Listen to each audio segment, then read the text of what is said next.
Hi, welcome back to my YouTube channel. Today I thought I'd like to share with you a short story that my late father-in-law, Dud Foweraker, wrote many years ago, back in about 1946 exactly, I think that's when it was. Just have a look and see.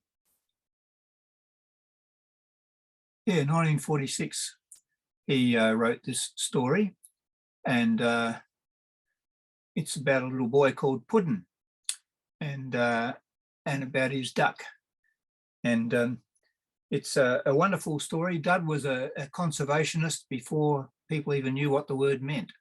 He was a self-taught field naturalist, bird expert, plant expert, nurseryman, and I spent many a wonderful afternoon with him travelling in the car, just him and me, and I'd record his thoughts as we drove through the bush near Renmark in South Australia. And it was always his dream to share his thoughts in these little books with the wider Australian community.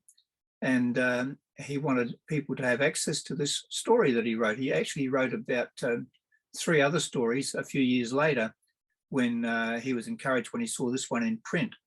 So his daughters encouraged him to get this printed, because when they were little, he used to read this story to them, and it was written in longhand then, but then he got it printed professionally, and then it was published. We've still got some copies here. We have tried to get it to, I just come back here, hang on a second. Let's get back there. We did try to get it distributed amongst a few schools and things, but we haven't really been all that successful in that. So I thought I'd share this with you today on the internet, and this story, and hopefully it's something that you might be able to read it to your kids, or they can listen to this. So it's called Puddin. I'm now going to share the screen. I'm going to read from the actual book. I haven't got the book here with me. I've got it here somewhere amongst all my stuff, but I'm going to read it off the screen, so you're going to have to persevere with me looking that way to read the screen. And but I'll be up in the top right hand corner anyway, and you'll be able to read along with me. So there you go. So let's have a look. We're going to share the screen.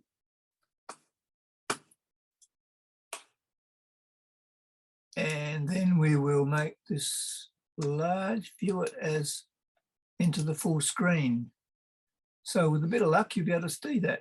So this is the first story in the 4 stories, I think, that are in the actual book, the final book that was presented. So I'm going to read it to you. Spring has unfolded in all its glory about a quiet little place known as Boundary Bend. This picturesque curve in the course of the River Murray was so called because it was here that the boundary fence of adjacent sheep stations took its place. Lofty red gums and river box trees lined the banks of the river, and shimmering palisades of bulrushes cast their reflections across the calm, clear water.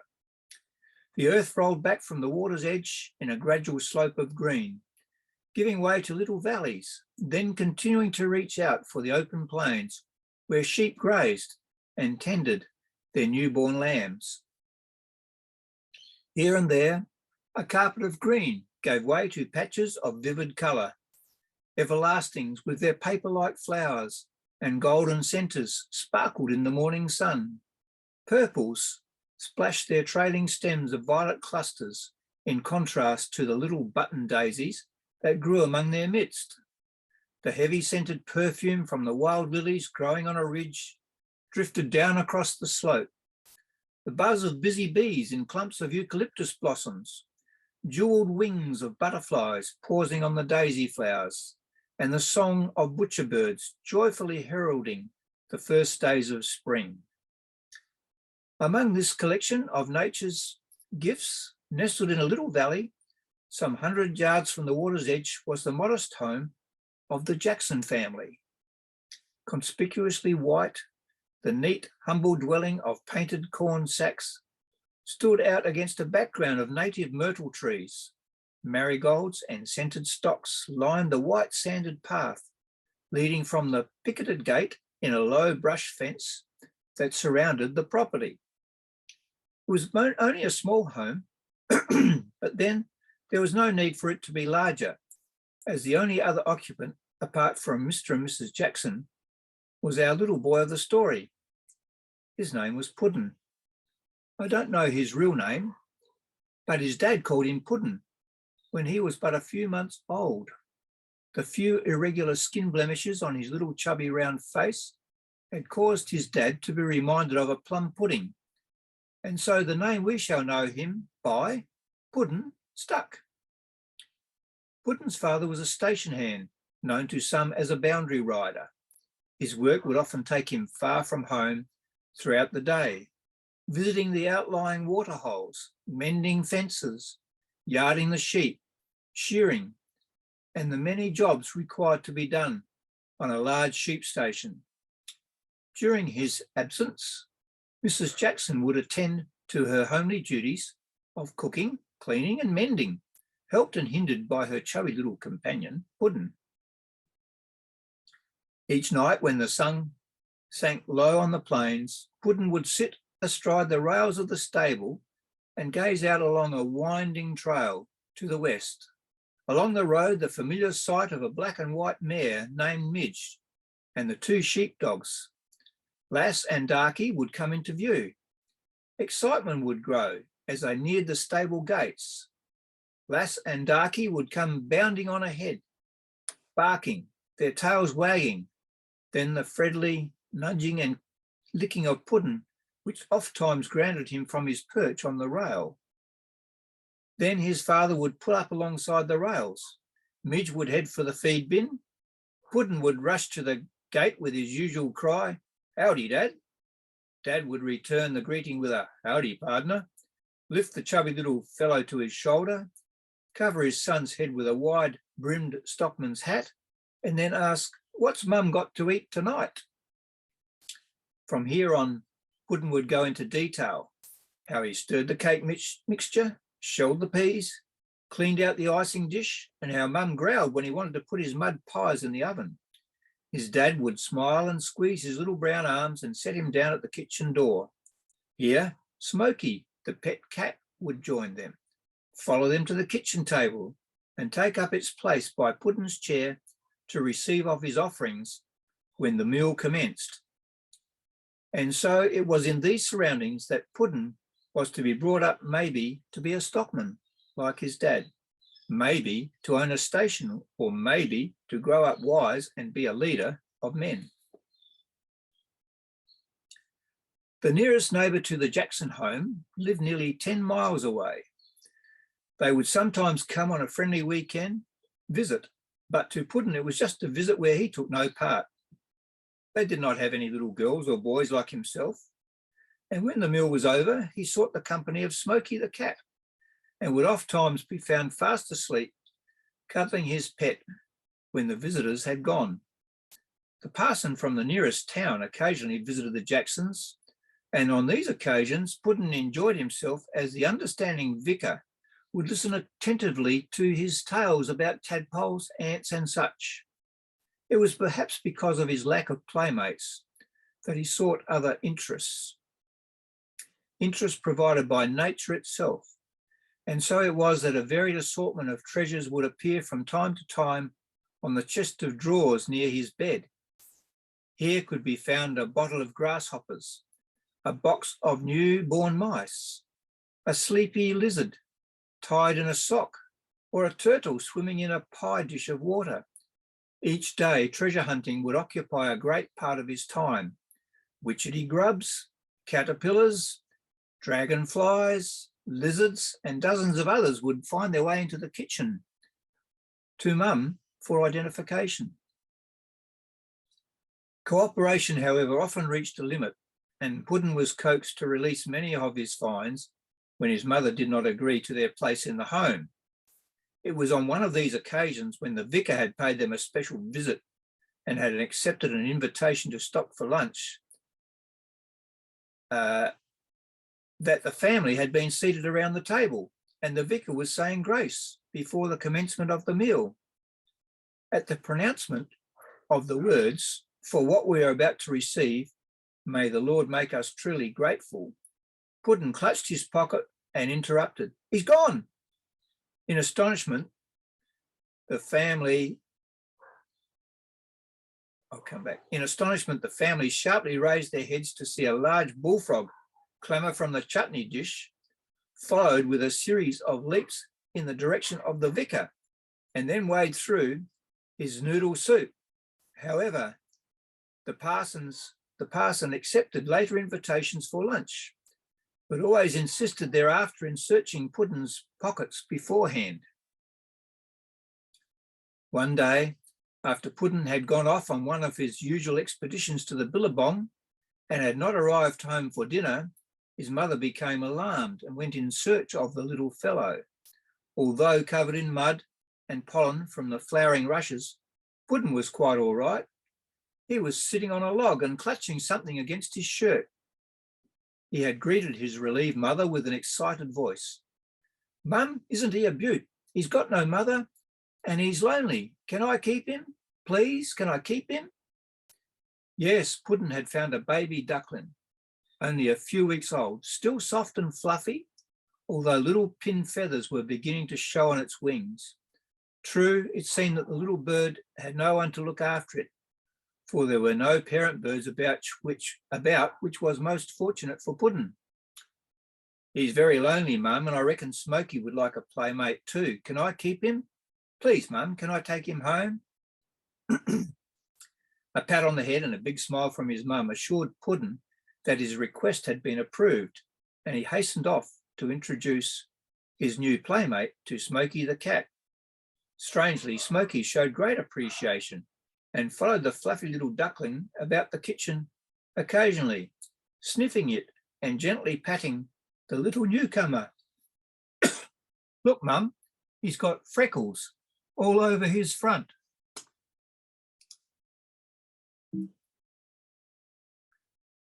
I'll just pause there for a minute because I didn't mention at the start that Dud grew up in this type of environment, and in some ways this is a story of his childhood. He's reimagining the sort of escapades that he got up to as a young boy, living in a hessian hut out in areas like Boundary Bend. It was not near Boundary Bend, but he was out in the scrub in the bush and lived in a very rural environment. So we'll go back to where we were and continue on. So Puddin interrupted. "Isn't he beaut? What shall we call him?" Mrs. Jackson lifted the duckling from the floor, stroking his mottled breast, and said, "Why not call him Freckles?" And so it was that Freckles got his name. As he grew up, those little mottled patches turned to pretty grey bars across the breast. His wings acquired touches of green and darker shades, and two little pink patches developed behind his eyes. He grew up to be different from the other ducks that swam past on the river, for he was known to some people as the zebra duck because of the grey bars across his breast. But to Puddin, he was a real special duck, and he had no other name but Freckles.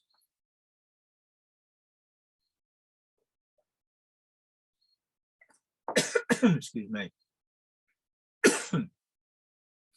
Freckles and Smoky became the closest of friends. They shared each morning a bowl of bread and milk, and Smoky always refused to eat until Freckles arrived to share the breakfast.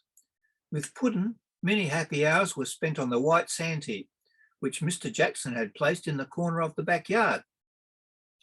Here, Freckles' favourite game was to hold Smoky's tail in his bill, and Smoky, prompted by cries of get up," from Puddin, would drag Freckles around the sand heap.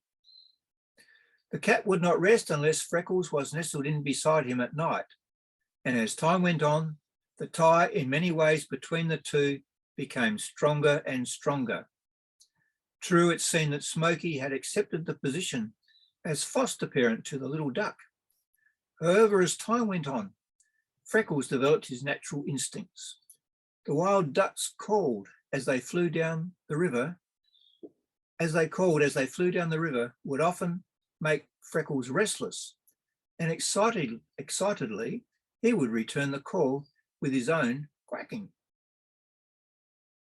One day, Puddin watched him fly over the garden fence and down to the river, and his eyes filled with tears as Freckles joined the other ducks and flew around the bend. Sadly, the rest of the day passed for Puddin until at dusk, a flurry of wings at the back door marked the return of Freckles. He had not forsaken his friend, and so Puddin was happy again. But Freckles could not resist the call of his kind on the river, and would quite often spend some time away from home with the wild ducks among the water lilies on the swamps around the bend. Always at night he would return, and Puddin and Smoky would be there at the water's edge to welcome him home when the day was done. One day, when the autumn sun was shining over Boundary Bend and Puddin was looking for frogs at the water's edge, a boat appeared on the river. Puddin watched it go past and waved excitedly to the two men on board. He watched it round the bend and then disappear from sight, and then went on looking for his frogs. Suddenly it happened. The quiet air was shattered with an explosion. The booming noise of the guns and the warning cries of the waterfowl and the plovers from the reed beds. But for some, the warning came too late. Somewhere around the bend, ducks were falling, and cruel lead was shattering their wings and bodies. Helpless to dodge the surprising attack of death, ducks were crashing into the water. Some lay still. Others tried desperately with broken wings to reach the cover of reed beds. Was Freckles among them? Horror-struck, Puddin, as he realised what was happening. Panic-stricken, he raced to his mother and with tears rolling down his chubby little cheeks, screamed, "Mum, they got him. They got Freckles. He's dead." His mother held him close. She too believed the worst, but patted him gently. "Freckles will come home. Don't worry, son. He is a strong duck, a faithful duck. He will come home. Just you wait and see." Mrs. Jackson bit at her lip, and the lump in her throat throbbed as she watched Puddin push away his soup. Smoky meowed and scratched at the door. Hours went by. There was no flurry of wings at the kitchen door. Puddin sobbed into his pillow, and when he could wait no longer, he fell asleep from exhaustion. The morning came, and Puddin was soon outside, expecting to find Freckles at the back door, but still no sign of him.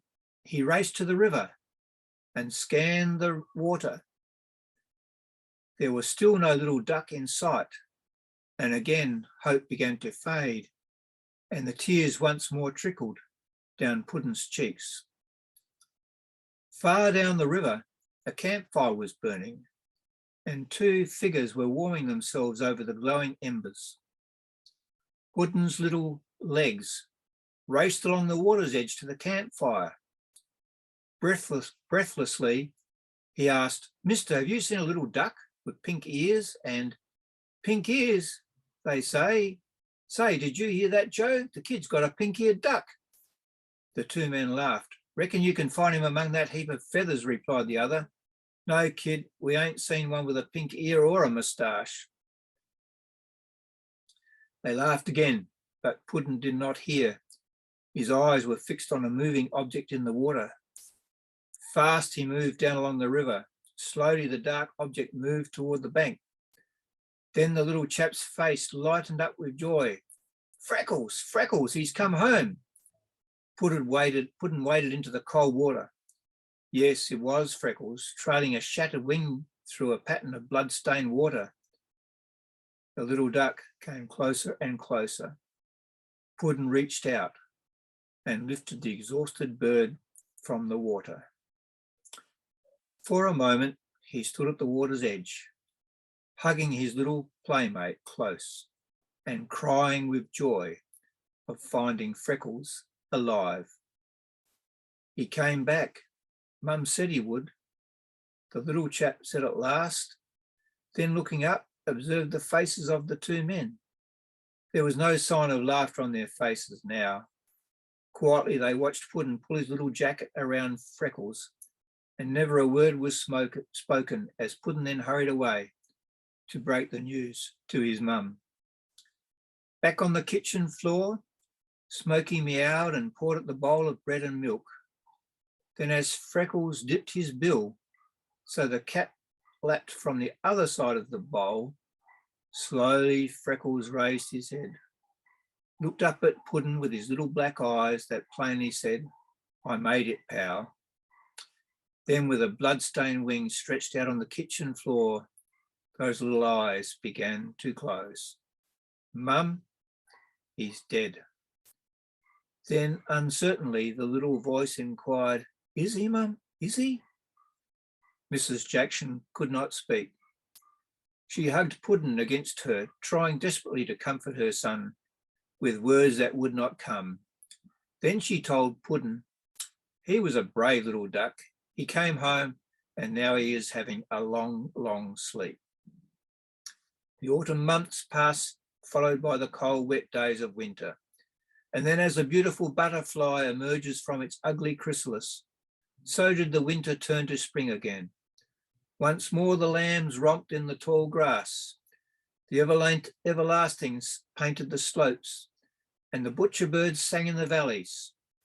Spring had again come to Boundary Bend, and silhouetted against the setting sun, 3 figures now came closer to the little white cottage. Yes, Puddin has 2 new friends. Hands that once dealt destruction now guide the hands of him who still seeks nature's gifts, and there on a gentle green slope, amid a blaze of wildflowers, stands a little white cross. Freckles came home.